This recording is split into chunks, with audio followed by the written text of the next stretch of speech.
Berselawat dan aminkan doa semasa khatib baca khutbah. Adakah dia anggap sebagai bercakap-cakap? Dia duduk balah tentang amin. Tak, jangan balah. Belajar. Bila kita belajar, lapang dada. Oh, baru aku tahu. Oh. Tu. Nak. Nabi kata barang siapa yang berkata-kata ketika khatib membaca khutbah. Nampak? Jadi ulama mengatakan siapa yang berselawat. Katanya khatib, qala Rasulullah. Kita yang di bawah ni Allahumma salli ala Muhammad. Orang itu tidak berkata-kata. Faham? Orang itu berselawat. Faham? Dan bila kata khatib Allahumma ighfir lil muslimin wal muslimat, contoh dalam khutbah, dalam doa khutbah kedua, kita yang di bawah ni amin. Orang yang kata amin itu tidak berkata-kata. Yang dilarang berkata-kata itu sesama kita, berbual-bual. Apa khabar? Lama tak tengok. Oh, awak cocok berapa kali dah. Itu berkata-kata.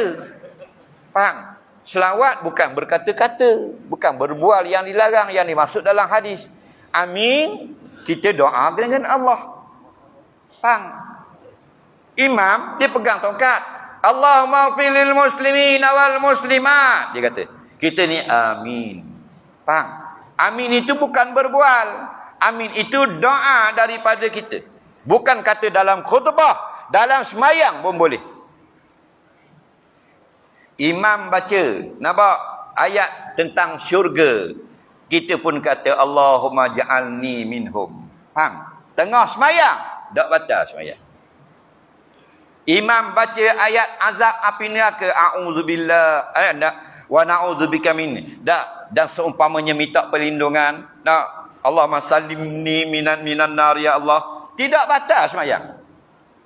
Sampai ayat rahmat kita minta. Sampai ayat azab kita tolak. Tak? Termasuk ketika khutbah. Faham? Amin bukan berbual. Yang dilarang kita, hey, diam. Ada orang bercakap, orang duduk khutbah, ada budak duduk bersembang. Kita ni, jangan cakap, diam. Itu dia panggil berkata-kata. Walaupun dia kata angsit, diam. Itu yang dilarang. Faham lagi? Amin bukan berkata-kata. Amin itu doa. Allahumma stajib lana. Imam kata, ya Allah berikan kami keampunan. Kita jawab di bawah, ya Allah perkenankan permintaan ini. Faham? Kerana tu ulama tidak larang. Yang larang tu ustaznya. Faham lagi? Soalan seterusnya. Sahkah salat kalau kita baca rukun qauli dalam hati? Rukun qauli itu kena faham. Apa makna rukun? Ma yatawaqqafu alaihi sihhatu syai' wa kana juz'an minhu. Rukun ni perkara yang nak sah suatu dan dia juzuk daripada suatu ibadah. Seperti Fatihah, seperti qiyam, seperti apa benda ni, takbiratul ihram, seperti rakaat. Itulah rukun. Apa makna qauli? Al-lafzu minas saut. Lapas suara orang. Mesti berlapas, mesti bersuara. Sebab tu Nabi dia semayang, sahabat yang dengar, sami'atun nabiyya. Kalau Nabi berkata-kata dalam hati semayang, boleh tak sahabat dengar? Tak boleh. Cuba tengok dalam kitab-kitab hadis dalam bab solat. Bab bacaan Fatihah, bab baca doa iftitah, bab baca rakaat, sami'atun nabi. Ni pula sami'atu Rasulullah qala ba'da al-Fatihah qala fil rakaat. Bukan kata-kata itu mesti dalam hati, dia mesti berlapas. Faham? Maka bila rukun qauli mestilah berlapas. Sekurang-kurang al-isma' binafsi, mendengarkan telinga sendiri sudah cukup. Contoh takbir, Allahu akbar. Faham? Sah. Yang tidak sah, macam rimah nak makan tikus. Fatihah. Itu bukan Fatihah. Nabi sebut jelas, la salata liman lam yaqra. Bi ummil kitab. Tidak sah semayang, tidak ada semayang. Liman bagi orang, lam tidak, yaqra. Yaqra qara'a yaqra qiraah. Benda itu mesti qiraatan, mesti makruh, ada benda yang dibaca itu berbunyi. Walaupun perlahan, sudah memadai. Jangan baca dalam hati.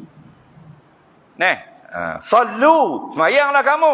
Kama ra'aitumuni usalli. Seperti mana kamu tahu aku semayang? Maka yang Nabi baca, semua sahabat kata, aku dengar Nabi baca. Lepas tu dalam kitab Syarah Sunnah, Imam Bawawi kata, sepakat ulama yang Nabi sebut itu berbunyi. Dengan takbirnya. Faham? Kata Ibn Umar, kanan Nabi SAW, iza qama ila salah, qala Allahu Akbar. Adalah Nabi SAW bila dia berdiri nak semayang, dia kata gimana? Allahu Akbar. Maka kita kena sebut Allahu Akbar. 8 huruf mesti berbunyi. Alif lam lam alif kak bara. Faham? Soalan seterusnya. Apakah hukum postmortem? Postmortem ni apa dia? Postmortem.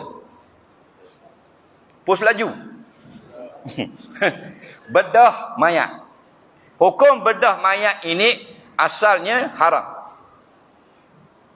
Bila yang asalnya haram, menyakiti mayat, maka dibolehkan ketika darurah. Dia ada asal, dia panggil hukum asal. Siap satu tu ada hukum asal.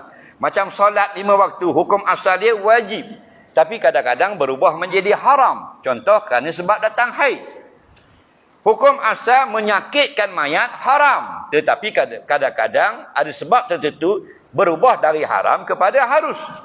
Asalnya makan bangkai itu haram, tapi boleh jadi harus. Innama harrama alaikumul maitata wad dama wa lahmal khinzir. Al-ayah. Hanya saja Allah Taala mengharamkan kamu makan bangkai, makan darah, makan babi. Tapi kalau ketika tidak ada pilihan nak menyelamatkan nyawa, faman ya'turra ghaira baghin wala adin wala isma alaih. Tidak ada pilihan nak selamatkan nyawa, tidak boleh lebihan dan bukan sengaja, maka tidak berdosa. Asalnya berdosa kita sakitkan mayat. Ada sebab yang membolehkan. Contoh ulama-ulama sebut dalam kitab fiqh. Kitab turah lama pun ada. Kitab-kitab fatwa baru ada. Yas'alunaka fiddin pun ada. Dr. Ahmad Syarbasi. Betul tak? Orang Mesir. Ibu mati, anak dalam kandungan hidup lagi, maka boleh belah perut, menyelamatkan anak. Faham lagi? Mayat tak gitu? Mayat tak tu? Ibu mengandung, mati. Dah mati mayat tau. Faham tak benda makna mayat? Faham? Mayat ni apa? Mati. Orang yang mati. Apa makna mati? Tak hidup dah. Dulu hidup. Mati-mati ni adamul hayah liman kana hayya. Ketiadaan hidup bagi orang yang sebelum itu hidup. Ibu ini sebelum itu hidup, meninggal dunia. Anak dalam perut hidup.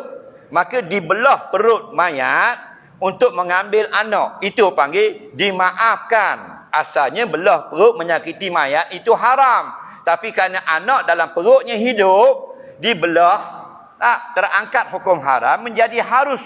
Tapi muqaddar, biqadariha. Benda itu dalam keadaan mesti mengikut qadar tertentu saja, bukan ikut suka. Maka termasuk dalam postmortem. Dia curi harta orang, dia pun telan harta orang. Faham lagi? Maka tuan dia tidak halal, kena ambil balik. Belah perut dia. Dia curi rata 40,000. Bila polis kerja, dia telang rata. Konon-konon boleh terlepas. Tak ada. Meninggal dunia lekat perut. Faham? Boleh ambil harta orang. Yang tak boleh saja-saja. Semua nak postmortem. Semua nak belah. Dia tak boleh. Kerana tidak ada sebab yang mendesak. Kadang-kadang orang yang terpaksa belah itu kerana menyelamatkan orang yang tertuduh membunuh. Dia sudah difitnah. Itu pandangan. Contoh-contoh yang diberikan ulama. Bukan macam orang barat. Orang barat semua benda ni nak belah. Nak terang-terang langgar dia lagi. Tung! Terang-terang jatuh bangunan. Tung! Nak belah juga. Nak tahu sebab apa mati. Sebab jatuh bangunan lah boleh. Faham lagi? Ada pun mati mengejut dan sebagainya. Menyebabkan ada orang yang tertangkap, dituduh bunuh dan sebagainya. Itu lain. Faham? Jadi qada-qada. Jangan berlebih-lebihan. Tidak sewenang-wenang. Soalan seterusnya. Kita nak kukuhkan hafalan Al-Quran. Apa saja yang kamu hafal, ulang-ulangi. Kalau kita tak ulang, dia akan mudah hilang. Al-Quran ke, hadis ke, nahu ke, balaghah ke, sarah ke, tasrih ke, darabu. 14 tahun dah tasrih. Hilang. Faham lagi? Ulang. Dan yang paling kuat, ingatan dengan menulis. Faham? Dengan menulis. Soalan seterusnya. Untuk menazar melakukan suatu amalan, adakah kena niat atau lafaz di mulut?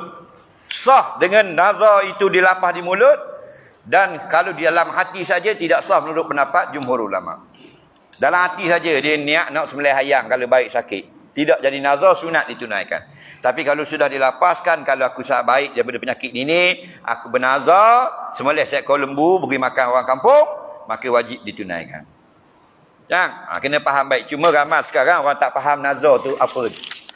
Nazar cukur kepala tu orang tak panggil nazar. Nazar ni untuk buat kebajikan. Faham tak lagi? Sama ada kebajikan dia, kaitan dia dengan Allah untuk berpuasa, atau bernazar untuk beri makan orang kampung, sedekah pada pondok dan sebagainya, itu baru bernazar. Ni bernazar nak cukur kepala. Rambut mu orang makan ke? Beli goreng bagi makan orang kampung rambut mu. Faham tak? Biar faham baik-baik. Soalan seterusnya. Saya suka kepada tunang orang. Apa perlu saya buat? Biarlah dia nak tanya, betul tak? Yang bertanya paling banyak dapat pahala, bukan yang menjawab. Jadi boleh tak kalau kita tahu orang itu tunang orang, kita pinang pula? Hukumnya haram. Jelas dalam hadis-hadis sahih, jangan pinang atas pinang. Tapi kalau kita tak tahu, kita masuk meminang, dimaafkan. Faham lagi? Kalau tahu tu haram. Ini bukan meminang, ini cuma suka saja. Dia suka pada tunang orang, tidak haram, makruh. Faham lagi? Makruh. Tapi kalau suka itu sampai dia berniat untuk potong, petting orang Terengganu panggil. Dia nak sailang, hukumnya haram. Nampak? Jadi kalau mudah suka pada tunang orang, diam dulu, pendamkan perasaan. Tunggu kalau dia tak berkahwin, putus tunang, mu pergi masuk minang cepat-cepat. Faham? Tak ada masalah. Lawa benar ke? Apakah hukum isteri bawa mayat suami pergi ke masjid atau ke tempat-tempat lain? Tak boleh. Ya tarabbasna bi anfusihinna arba'ata asyhurin wa asyra. Hendaklah perempuan yang mati suami itu beriddah dan beriddat, berkabung dan beriddah 4 bulan 10 hari. Faham? 4 bulan, ambil bulan 30 kali 4, 120. Campur 10, 130. Bila habis iddah? Hari ke 131. Faham? Jadi tak boleh keluar melainkan darurah. Contohnya, dia sakit nak pergi klinik, maka boleh keluar. Adapun keluar yang bukan darurah, tak boleh. Faham? Lama tak main buayan, nak pergi main buayan rasa. Tak boleh. Atau dia terpaksa bekerja kerana tidak ada sumber, maka dia boleh bekerja.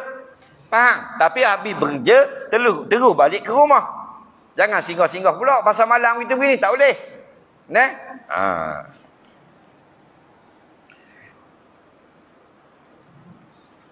Soalan seterusnya. Macam mana anak-anak muda macam kami nak dekat dengan Allah dan mencari petunjuk dan hidayahnya? Banyak duduk di masjid. Kita ni tempat itu yang sebenarnya memberi ilham, memberi kesan. Kerana kalau kita berada pada satu tempat. Syekh Sibaweh, dia nak dapatkan nazam mustaf'ilun tu, dia tengok ombak di tepi laut. Maksudnya begini, kalau kita berada pada satu tempat, sekitarnya itu dia boleh menarik perhatian kita dan memberi kesan kepada kita. Maka tempat mana terbaik di dunia ini? Masjid lah. Nabi kata khairul buq'ati fil ardi masajiduha. Sebaik-baik tempat di bumi, masjid. Di bumi banyak tempat yang hebat-hebat. Air terjun, gunung salji, Tuhan buat. Betul tak? Hebat-hebat. Tapi terbaik masjid lah. Walaupun masjid ni Al-Ihsan. Bila sebut masjid terbaik. Walaupun masjid itu sengit nak runtuh. Maka kita nak yang terbaik. Kita selalu berulang-ulang duduk di tempat yang terbaik. InsyaAllah. Kesan tu, bekas orang sujud-sujud ni, semua barakah. Dia singgah pada kita tidak banyak sedikit. Faham lagi? Batu orang yang berkawan dengan orang jual minyak wangi, walaupun dia tak sentuh, dia balik, bini dia tegur. Wangi bang, gimana? Duduk kat kawan jual minyak wangi, padahal dia tak pegang pun. Ada juga efek. Faham? Tapi kalau kita duduk kat orang welding, kata. Kita tak welding, baju kita ada kat lubang-lubang. Faham lagi? Itulah contohnya. Tempat terbaik di bumi masjid. Mu nak jadi baik, pergi duduk tempat yang terbaik. InsyaAllah. Faham-fahamlah tu. Soalan seterusnya.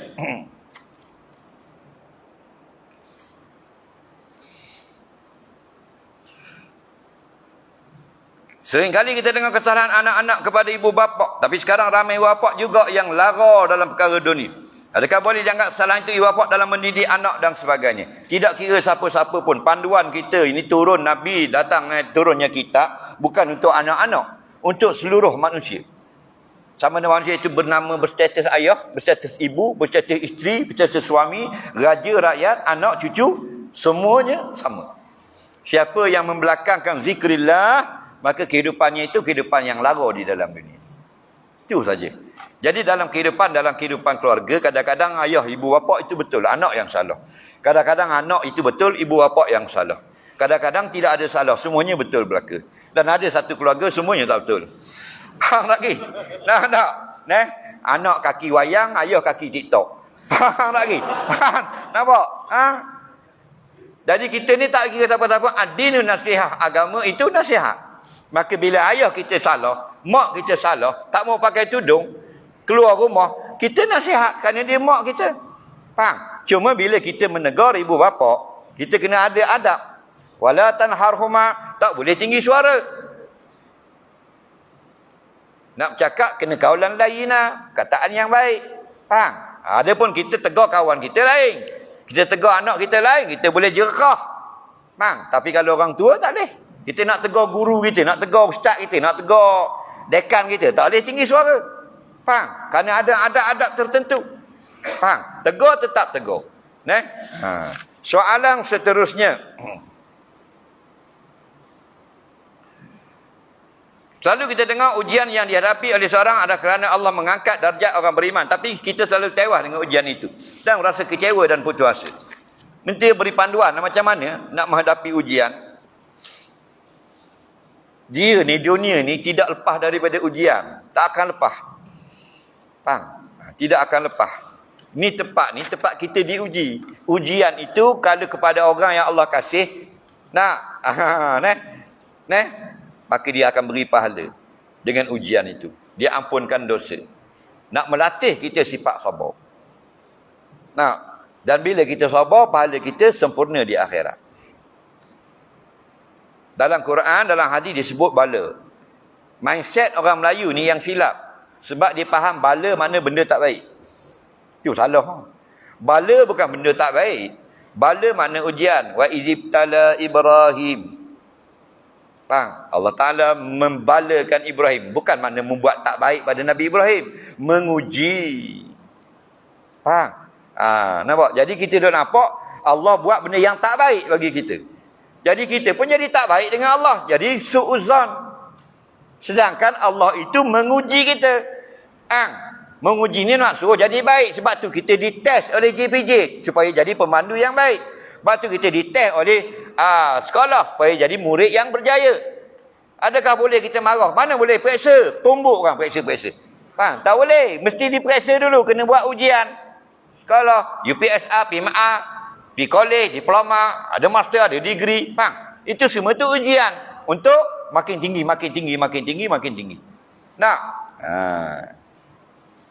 Cuma bila maknanya ujian itu kena, bila kataan balak itu kepada musuhnya, itu mana azab. Itu saja. Cuma bila diazabkan orang yang musuh-musuh Allah, maka turut sama kita yang bukan musuh Allah terkena tempiasnya. Sebab tu 200,000 mati tsunami di Aceh, bukan semuanya orang berjudi, ramai yang kaki semayang. Tok Imam pun menghanyut juga. Dalam tu ada orang minum arak dan sebagainya. Kenapa? Kerana mati itu sekali dengan ramai-ramai. Sama ada yang am, yang khas. Yang khas makna pelaku maksiat. Yang am maknanya orang yang tak terlibat dengan maksiat. Cuma akhirat yub'asu ala niyatihim. Allah akan bangunkan mereka ikut niat. Hak mana yang betul, yang baik, yang beriman, syukur dah. Walaupun mati ramai-ramai bersama-sama. Jadi gini, bila Allah uji kita, tanda Allah sayang kita. Mu rasa gagal macam mana? Allah sayang dah aku ni.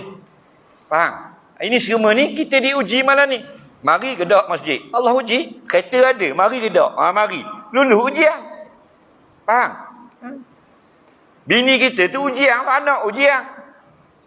Faham? Tu rumah lawa-lawa kita tengok tu ujian, tu Allah nak uji. Kalau mu dapat, bukan makna mu gagal ujian. Mu dapat rumah tu, harga 500 juta, mu bersyukur pada Allah. Lulu ujian. Inna ja'alna ma fil ardi zinatan laha linabluwahum ayyuhum ahsanu amala. Sesungguhnya kami jadikan segala benda yang menarik di atas muka bumi ini. Banyak benda yang kita suka. Faham tak lagi? Sebagai perhiasan. Linabluwahum. Supaya kami balakan manusia. Bukan bala tu makna buruk kan. Supaya kami uji akan manusia. Jadi jangan gagal. Kalau kita rasa kita gagal, kita gagal.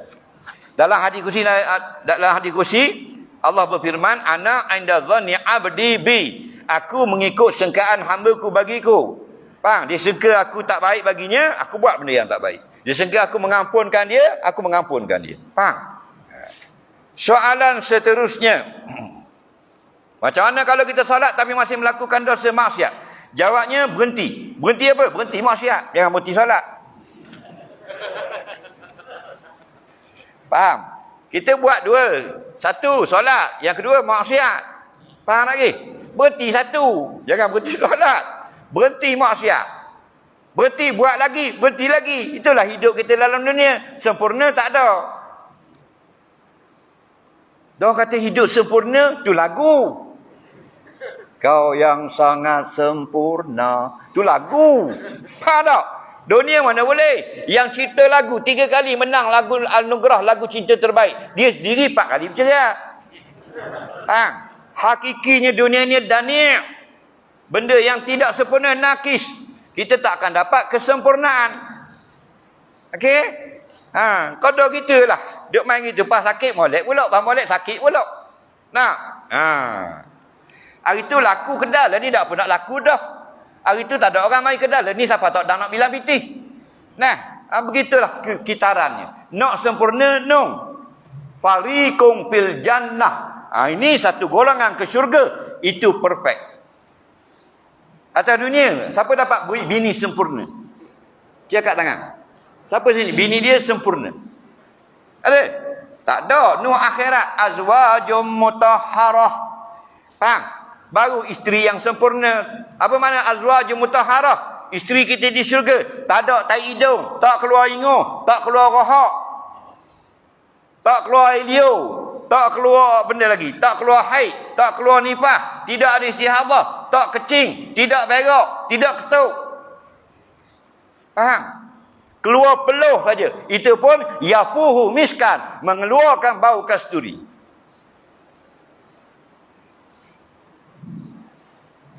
Bini kita ni keluar peluh ni, jatuh peluh dia tu jadi mutiara. Jatuh atas syurga tu mengeluarkan bunyi. Rek ada, hip hop ada. Keting keting keting keting keting jadi lagu. Faham? Itu bau sempurna. Kita tengok bini kita dalam syurga pukul 1, contoh.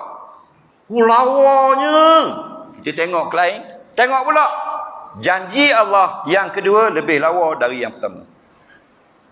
Sampai berbilion-bilion tahun. Itulah nikmat syurga. Faham? Tapi bini kita dalam dunia. Betul tak? Kahwin tahun 88. Tahun kahwin. Faham lagi? Tahun 85. 81 lah senang. 50 tahun lepas. 40 tahun lepas. Tak, tahun 81 kahwin. Dengan mudanya, dengan comel, dengan eye shadow, dengan bau wanginya, dengan mulutnya, manjanya apa. Kita tengok semalam. Macam selipar muka. Faham lagi? Tak, anda tak akan dapat kesempurnaan. Jadi kita faham kehidupan kita di dunia. Dunia sebenarnya mazra'atul akhirah je. Itu main-main saja. Yang sebenar, tempat bercucuk tanam, buahnya kita kutip di akhirat nanti. Hukum isteri keluar rumah pergi musafir rombongan tanpa mahram. Soalnya saya dengar kalau nak pergi haji kena ada mahram. Macam mana pula tu Ustaz? Ulama-ulama mengatakan mula-mula suaminya atau mahramnya. Tetapi jika tidak ada mahram, boleh juga dengan ada muslimat. Syekh Ramli kata 3 orang muslimat. Ibn Hajar kata 4 orang dalam Tuhfah dan Nihayah. Dikira teman. Macam kita sekarang buat umrah, ada rombongan. Rombongan itu ada muslimat perempuan. Itu pun dikira teman juga. Tak boleh bersendirian, tidak ada orang dalam keadaan dicurigai keselamatannya. Kerana topik utama dalam bab ini ialah keselamatan. Kan? Kerana jauh daripada keluarga. Jadi kalau ada muslimat-muslimat yang adilah, bukan orang fasikah, orang-orang yang baik-baik, ada dalam rombongan 3-4 orang atau lebih sekarang ini, dibolehkan. Soalan seterusnya. Saya baru putus cinta. Kekasih saya tinggalkan saya. Alasan dia hampir terlanjur. Saya dah cakap macam tu sebab nak tinggal saya. Saya selepas ini disahkan depres sebab stres. Mohon kata-kata semangat. Dia ni, kita hidup dalam dunia ni, di bumi ni milik orang. Milik siapa? Lahu ma fis samawati wa ma fil ardh. Milik Allah 7 lapis langit. Milik Allah 7 lapis bumi. Faham? Bukan kata merong saja hak Allah. New York tu hak Allah. Hak dia belaka. Faham? Maka ikut tuan rumah lah senang. Dia atur kepada kita, mu kenal orang ni 3 tahun, tapi mu tak kahwin. Kahwinnya orang lain. Nampak? Betul tak? Doktor asal orang mana asal? Pendang. Isteri? Baling. Masa sekolah menengah lu ingat tak? Sekolah menengah kan? Dah lah, ada tak berkenan seorang? Ada dah lah. Ada tak? Jangan bohong dalam masjid ni. Dah boleh. Ada berkenan lah? Ada kan? Kahwin tak dengan dia? Tak. Itulah dunia. Faham? Masa sekolah menengah, tingkatan 4, tingkatan 5, rasa suka kat ni, dia pun suka kita. Tapi kita kahwin tak dengan dia? Tak. Faham? Makan kita juga. Kita pergi turun nak makan mi goreng. Sampai kedai benda kita makan. Nasi lemak. 2 hari dah duduk beracau nak makan cak kuih tiaw. Bawa bini pergi sampai-sampai mi rebus. Faham? Kita hanya berkehendak. Allah yang menentukan apa yang berlaku. Masya Allah kana wa ma lam yasya' lam yakun. Apa Allah nak, itulah yang berlaku. Allah tak nak, tak akan berlaku. Walaupun semua sepakat nak.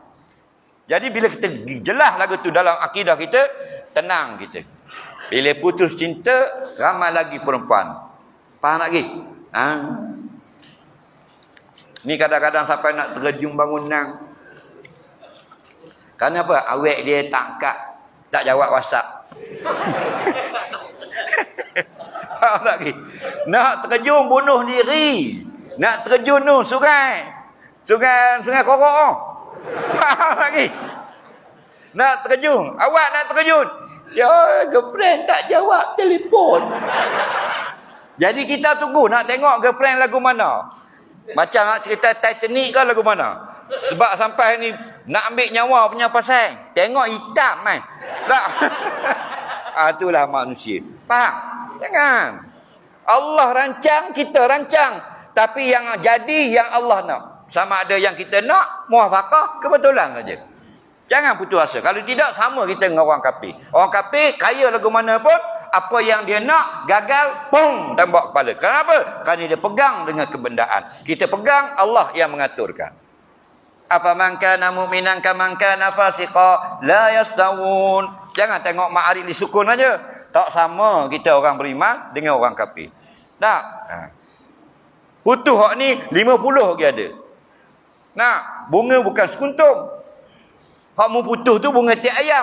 No, bunga roh banyak lagi. Soalan seterusnya. Betul ke nak pakai tudung kena tunggu iman kuat? Betul lah, orang ini sudah tidak betul. Bukan bab iman kuat. Faham lagi? Kita masuk sekolah, anak, cikgu kata kena pakai uniform. Baju kemeja putih, seluar biru, sekolah rendah. Faham? Ibu bapa dia kata tak boleh lagi lah, nanti anak saya kuat iman dulu. Pandai-pandai pula mau ikut beli. Tak, habis dia los. Tak, pergi hunggai sampai Sungai Petani. Tapi kalau perintah Allah, tunggu kuat iman. Ini tak berapa sehat. Otak tak berapa center. Faham? Dalam bab dunia, apa tak jawab tunggu kuat iman? Tak. Perintah Allah. Nabi kata bila sudah dewasa, sudah besar, kalau perempuan kena tutup sekalian badan, melainkan ini dan ini, melainkan muka dan dua tapak tangan ni. Tutuplah, faham?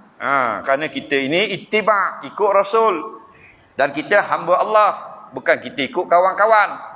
Kawan-kawan hanya teman berbual. Faham? Hak kita ikut akidah kita Rasulullah. Soalan seterusnya.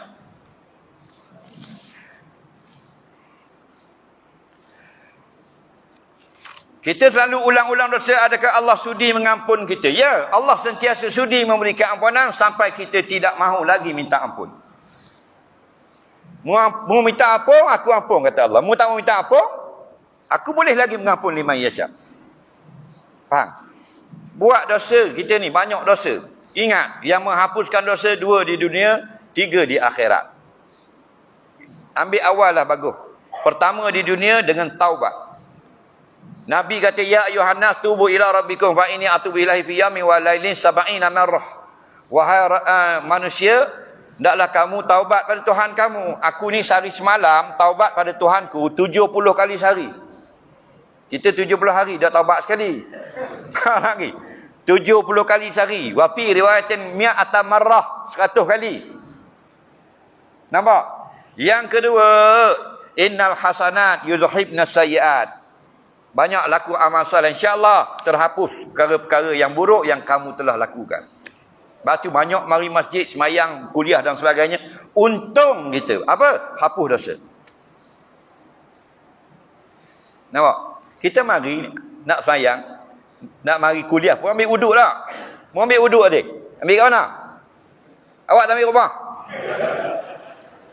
Ambil wuduk kan? Nabi kata, man tawadda'a fa ahsanal wudu'a faqatat khatayahu min jasadihi hatta takhruja min tahti asfarih atau kama qala. Barang siapa yang ambil wuduk oleh elok-elok, ambil comel-comel, ambil wuduk, maka akan luruh dosanya dari badannya sehingga daripada bawah-bawah kuku-kukunya. Luruh dosa. Habis ambil wuduk, naik pula dari masjid ni, jumpa kawan pula, salam pula. Tahu tak? Nabi kata, ma min muslimaini yaltaqiyani wa yatasafahani ghufira lahumma ma lam yatafarraq ghufira lahumma ma lam yatafarraqa au kama qala. Mana-mana dua orang Islam berjumpa, tak kira di mana pun, dia pun berjabat lagu ni. Diampunkan kedua-duanya selama belum berpisah majlis. Faham? Lepas tu bila masuk dalam semayang pula, Nabi kata, bila kita berdiri, diletakkan dosa atas kepala kita, kita rokok jatuh, kita sujud, habis licin. Bila imam kata amin, kita pun kata amin. Hapus pula dosa hak dulu-dulu. Mata tengok cerita keling, cerita Hindustan, cerita nampak pusat dan sebagainya. Hari tu tangan pegang awet. Faham tak lagi? Nabi kata, fa iza amanal imamu fa aminu. Bila imam kata amin, maka kamu amin. Fa inna man wafaqa ta'minuhu ta'minal malaikah ghufira lahu ma taqaddama min zambi atau kama qala. Kalau imam kata amin, kamu kata ramai-ramai amin, maka barang siapa yang kata aminnya sama dengan malaikat, amin malaikat sama dengan amin imam, diampunkan, dihapuskan dosa-dosa yang telah lepas. Nampak? Banyaknya tu, mari. Ni dak orang duk mengajar sampai pedih tekak-tekak dia duk tengok drama. Drama tu bohong. Bohong ke betul? Quran betul, hadis betul, ulama betul, drama tipu. Tak baik kata tipu gitu Ustaz. Tak baik, warna ditulis situ. Habis drama ini hanya rekaan semata-mata. Tiada kena mengena dengan yang hidup atau telah mati. Ada tulis tak? Ada. Pasal dia tulis bahasa KL, hampa tak terasa.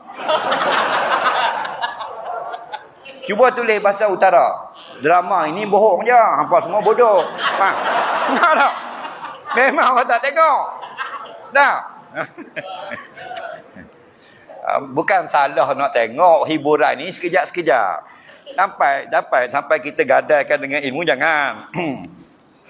Soalan sikit lagi.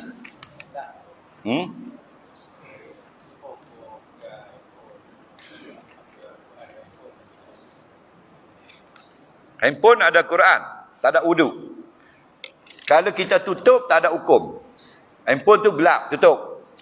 Tak buka aplikasi Quran. Kalau buka aplikasi Quran, keluar situ. Alif, Lam, Ra, contoh dan sebagainya. Maka ulama, mutaakhirin ulama moden ada dua pendapat. Pendapat yang pertama, boleh pegang skrin, jangan pegang ayat Quran. Pendapat yang kedua, boleh pegang ayat Quran kerana ia hukum bukan tulisan. Al-khuruju minal khilaf mustahab. Keluar pada khilaf itu sunat. Maka kita ambil pendapat, masa buka skrin nampak ayat Quran, kita tak ada uduk, kita hanya pegang tepi saja skrin, jangan tentuh pada ayat. Itu yang terbaik. Okey. Soalan seterusnya. Boleh tak kalau kita ada duit haram, lepas tu kita guna buat motor? Duit haram jangan guna. Melainkan kita tidak, melainkan duit itu, haram itu maksudnya kita, dosa kita dengan Allah. Dia pendapatan yang haram, duit yang haram ni dua. Satu, harta yang orang punya.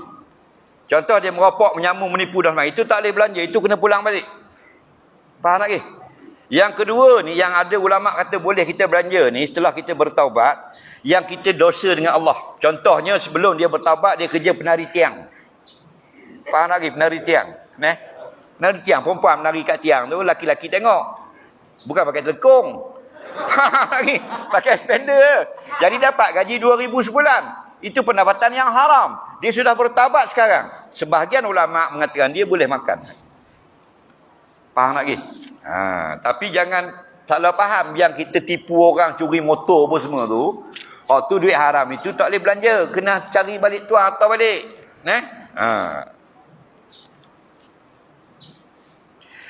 Cik nak tanya. Dia tulis utara. Cik duduk kat apartmen tu dia. Tingkat atas ada orang duduk. Depa kata tak boleh gantung ayat Quran. Pasal tingkat atas ada rumah orang lain. Dia kata haram. Betul ke tak boleh gantung? Cik confused. Ni. Faham tak lagi? Faham dah. Dia duduk di rumah flat. Apartmen lah. Tak kira lah rumah flat. Dia kata ada orang bagi tahu dia, kalau kita duduk tingkat 8. Tingkat 9 ada orang duduk. Tingkat 8 kita duduk ni tak boleh bawa Quran. Sebab orang naik atas pijak atas Quran kita. Hukumnya itu tak betul. Nampak? Kerana yang disebut oleh ulama, yang tak bolehnya ialah pada tingkat yang sama. Quran duduk atas lantai, kita lalu ke atas. Kalau tingkat lain, dia hukum bumi yang lain. Jangan pandai-pandai nak buat hukum. Faham? Lepas tu, kalau ada 9 tingkat flat, kalau tak boleh duduk bawah Quran, jadi orang tingkat 9 ya boleh baca Quran. Faham? Yang tingkat 1 sampai 8 kena simpan atas taki ayam. Faham? Ini semua mengarut. Ini banyak nak ambil tugas ulama. Ulama dah fatwa, kita pergi ambil tugas. Tu yang punah ranah habisnya. Dia hukum bumi yang lain. Tingkat 2 bumi lain. Tingkat 3 bumi lain.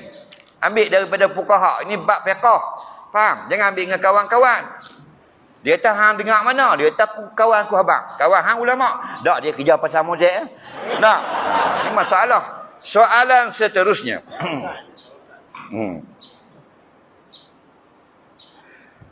Cuba beri contoh basuh telinga masa mandi wajib. Takat mana air masuk dalam telinga? Tak wajib basuh dalam lubang telinga. Yang wajib basuh ni, zahir ni, kelopak belah dalam dan kelopak belah luar. Dalam lubang telinga jangan masuk air. Ada orang dia ajar suruh buah air. Kawan tu berdengung. Faham? Islam ini pertengahan. Tidak melampau sangat. Sampai kena lebubuh air. Betul tak? Tu yang istinja tu, basuh berak tu, dia pergi suruh cocok jari. Dia kata kawan kata wajib masuk jari dalam dubur. Dia cocok tu terberak pula. Ulama tak suruh cocok. Ulama kata sunat teran.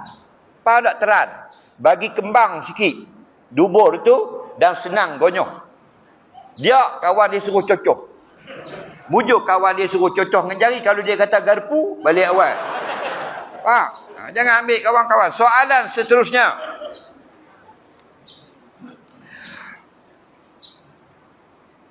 Saya setiap kali niat mandi wajib, saya tak boleh nak fokus. Apa yang saya niat hati. Adakah mandi wajib saya sah? Senang saja.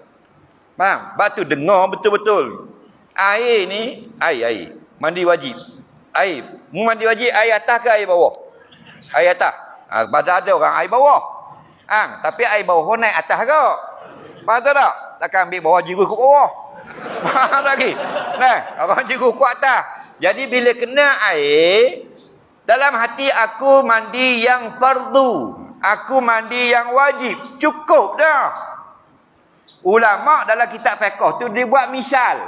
Bukan mesti lagu tu. Sebab tu dia kata nahwu. Seperti. Seumpama. Dan bermula niat mandi hadas itu seperti. Berkata. Seperti tu. Kaf tu tamsil. Buat misal. Faham lagi? Bukan nak serentak. Kita duk faham air dengan niat serentak. Tu yang bubuh air saja. Nampak tak? Air kena dulu, niat masuk ke dia. Allah. Faham? Letih Bagi kena dulu air. Deng. Buka air. Kena dah air. Aku mandi yang wajib. Senang je. Lepas tu sambung tak payah niat dah. Faham? Bukan nak serentak. Saja. Lepas tu syaitan masuk. Syekh, ayak dulu. Syekh, niat dulu. Tu yang 3 jam mandi junub. Mandi comel dah sampai nak basuh pungkok. Syaitan main. Niat dulu ke kena ayak dulu? Alamak, basuh semula. 3 jam mandi junub. Duduk rumah seorang tak apa dah tak. Tak menyusah orang. Kalau tumpang rumah mertua, 6:30 pagi tak habis pergi mandi, mertua pun junub juga. Soalan seterusnya. Allah. Apakah hukum payudara saya kecil? Suami saya suruh pakai produk untuk besarkannya. Adakah tidak dikira mengubah ciptaan Allah?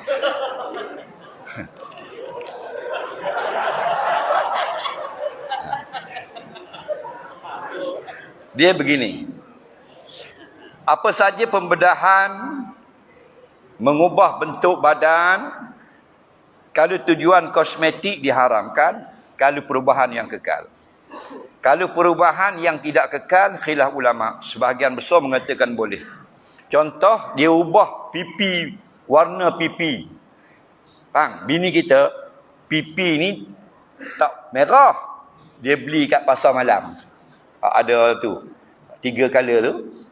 Dia buat cak merah. Betul tak? Asal merah tak? Tak. Jadi merah. Kekal tak? Tak kekal. Harus. Lagi mandi, balik color asal. Faham lagi? Muka bini gelap. Tapi dia beli bedak. Bedak tapluk. Bedak sejuk. Dia pusing pasu, letak butir ayak, dia gonyok. Pakal. Bini lelaki tengok, wow, putihnya. Faham? Ubah tak muka dia? Daripada gelap jadi putih. Ubah. Tapi kekal tak? Lagi mandi hilang. Itu setengah ulama kata harus. Ada pun yang kekal itu yang diharamkan. Seperti pembedahan plastik pada badan dan sebagainya. Baby tu lahir, bibir ni rabik. Rabik, faham tak rabik? Koyok sini. Lalu buat pembedahan plastik, sambung. Ulama kata boleh. Masuk dalam perintah umum, tadawau. Berubatlah kamu. Guna benda yang sama, hospital yang sama, plastik. Nah, itu berubat, itu bukan kosmetik. Bibir bini molek dah, nak buat lagi dekat bedah lagi biar lagi tercongak aku tu. Faham lagi? Nak bagi seksi lagi. Haram. Itu bukan berubat, itu kan kamu sakit. Itu nak tambah lawa lagi, buat perubahan. Haram. Ni dia tanya payudara. Kalau berubat harus, contoh bawa motor nak balik Sungai Petani. Tak beli lagi kereta, tak cukup duit. Faham? Beri pula tak ada lah ni. Selisih dengan lori sikit, terbalik motor. Jadi buat payudara bini tu masuk dalam spoket. Contoh dah. Jadi rabak habis ni. Contoh. Jangan duk gelak. Rabak separuh tak ada. Buat pergi di hospital buat pembedahan plastik. Pulihkan. Itu tak ada awal. Berubatlah kamu kata ulama. Itu berubat, perubatan. Itu diharuskan. Ini tak kecil je. Daripada B cup nak jadi F cup. Lalas jadi Honda cup. Nak besar lagi pergi Australia. Kalau nak murah Bangkok 7,000. Asal kecil kecil macam cawan ayak Zam-Zam. Balik pembedahan macam mangkuk ayak tebu. Pokoknya haram. Itu mengubah yang kena laknat. Al-mughayyirati khalqallah. Inilah maksud orang yang mengubah ciptaan Allah. Okey? Sikit lagi. 9.30 dah. Ni soalan terakhir lah. Ada baki lebih kurang daripada 40 soalan lagi. Doktor tolong jawab doktor kita dia kuliah tetap di sini. Apakah hukum melewatkan majlis ilmu selepas solat maghrib hingga setengah jam, kemudian apa ni, semayang isyak ke apa? Majlis ilmu itu rugilah 15 minit. Itu atas hal lah. Kita macam ni, kalau kita tahu dah penceramah itu datang lambat, kita berwirid, kita berzikir. Kalau penceramah itu sudah datang awal, kita pendekkan. Rasulullah tengah semayang, biasa semayang dia panjang macam biasa. Tapi hari itu budak menangis. Bila budak menangis, dia pun terus jadi pendek. Kerana nak berderah. Kerana tujuan tu ada. Jadi tengok-tengok keadaan. Tengok-tengok keadaan itu. Dan soalan yang terakhir pada malam ini. Mana tu? Tadi nampak bab-bab ni. Apakah hukum membela burung? Qada semayang dulu sebelum semayang jemaah. Kita semayang jemaah dulu baru semayang qada. Ikut suka. Kita ada satu hutang semayang zuhur. Belum lagi tunai. Yang kemarin punya. Contoh. Hari ni kita nak qada semayang zuhur. Waktu pukul apa? Sekarang baru masuk waktu zuhur. Nak semayang fardu dulu boleh. Qada dulu boleh. Yang tak boleh pilihnya begini. Waktu zuhur tinggal sikit lagi. Kalau kita semayang qada dulu, semayang yang tunai pun akan jadi qada. Maka tak boleh pilih, kena semayang yang tunai dulu. Nampak? Apakah hukum bela burung? Dia begini. Burung ini boleh bela. Maksudnya, kalau kita bela binatang, kita kena ingat, dia akan jadi macam bini kita. Ramai orang tak faham. Bini kita ni, bila kita kahwin, wajib tak beri nafkah? Wajib tak? Binatang pun wajib tak? Kita pergi jalan tengok pasar malam. Lawa nak ayam. Dia buat kala-kala lagu ni. Berkenan beli 3 ekor, RM3. Sampai di rumah, wajib nafkah. Jadi milik kita wajib letak tempat yang sesuai. Jangan letak dalam longkang. Wajib kena bagi makan. Wajib kena bagi minum. Wajib tak bagi berdosa. Jangan main-main. Wajib nafkah.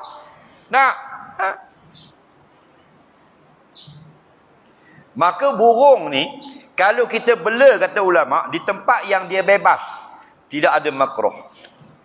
Kalau kita bela di tempat yang dia tidak bebas, makruh. Contoh, kita kurung. Dan tempat kurung dia tu, dia tak boleh nak berebah terbang. Faham? Makruh. Walaupun kita bagi makan, bagi minum. Bagi makan itu kewajipan nafkah. Ingat kalau ada binatang apa balik, kucing ke apa, wajib bagi makan minum. Satu binatang je tak wajib bagi minum, wajib makan saja. Iaitu kalau kita bela ikan. Bela ikan dalam akuarium jangan letak pula gelas kat luar. Faham tak? Nampak? Letak suku gelas ayak main-main minum tak payah. Dia minum ayak dia duduk tu. Nah, baik. Satu hari Nabi SAW dia berjalan, dia tengok budak-budak duk main burung. Burung tu, anak burung jatuh. Baru belajar terbang jatuh, dia pekuk. Pekuk ambil main. Mu pegang sekejap, aku sekejap. Mu sekejap, aku sekejap. Nabi kata lepas lah, bagi dia terbang. Kalau cakap Kedah, Nabi tak cakap Kedah. Tak, terjemah lewat dah. Nah, dia tak mau budak-budak. Dia tak kata Nabi tak Nabi. Tak mau lepas, dia nak main. Nabi bayar, Nabi beli. Nabi bagi duit, budak ambil duit lah. Faham? Dia bagi kat Nabi, Nabi lepas. Jadi inilah pandangan jumhur ulama. Kalau binatang yang jenis terbang lagu tu, jangan kita kurung dia. Kalau nak bela, biarlah sarang tu besar, dia boleh terbang lagu tu. Nah, tu mari ada burung. Nah, tu cerita burung, mari burung. Nah, Nah, jadi kalau kecil lagu tu, contoh hak burung belagu. Burung apa sini? Kalau ke Terengganu burung ketitik. Sini burung hak lagu boleh nyanyi, ada ikhfa hakiki apa semua tu. Burung apa? Burung tiong. Kan tu burung boleh bercakap. Bukan yang belakang. Tu kukur. Tu kukur tu. Tu paling ramai tu, harga mahal tu. Kalau di Patani ialah dia ada IC. Burung tu ada kad pengenalan. Sebab kalau hilang pergi report, dia minta kad pengenalan burung. Burung tu kena curi.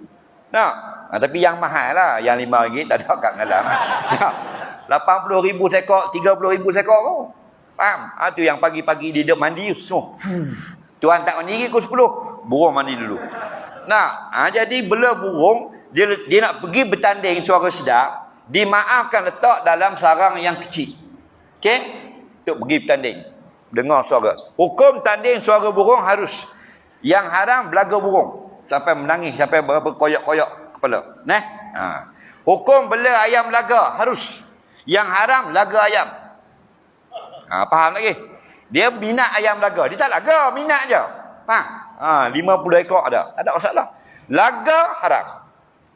Jadi dia pun letak dalam sarang kecil, pergi bertanding. Contoh, tanding dia Dian sana, bawa buah tai mutuk.